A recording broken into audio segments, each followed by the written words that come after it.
ચાલો આજે આપણે જાણીએ પોરબંદર પાસે આવેલા એક રહસ્યમય મંદિર મોચા હનુમાન વિશે।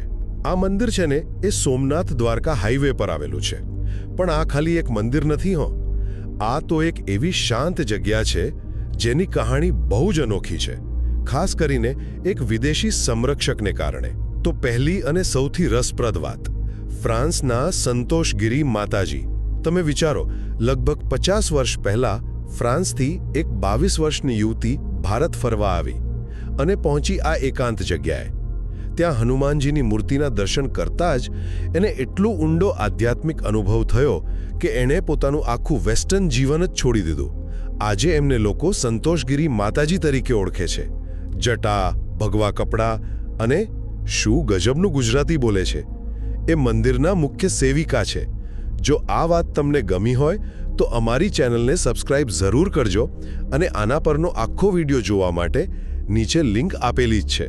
હવે બીજી વાત, આ મંદિર શહેરથી આટલું બધું દૂર કેમ છે? આના બે કારણો છે। એક તો હનુમાનજી પોતે એક તપસ્વી દેવ છે, એટલે સાધના અને ધ્યાન માટે શહેરના ઘોંઘાટથી દૂર આવી શાંત જગ્યા એકદમ પરફેક્ટ છે। અને બીજું કારણ એ છે કે હનુમાનજીને રક્ષક દેવતા પણ મનાય છે, એટલે જૂના સમયમાં યાત્રાળુઓની સુરક્ષા માટે આવા મુખ્ય રસ્તાઓ પર મંદિરો બનાવવામાં આવતા। અને ત્રીજી વાત છે જેઠવા રાજવંશ સાથેનું એનું કનેક્શન। પોરબંદર પર જેમણે સદીઓ સુધી રાજ કર્યું, એ જેઠવા રાજપૂતો પોતાને હનુમાનજીના પુત્ર મકરધ્વજના વંશજ માનતા હતા, એટલે જ તો એમના રાજચિહ્ન અને ધ્વજ પર પણ હનુમાનજીનું ચિત્ર હતું।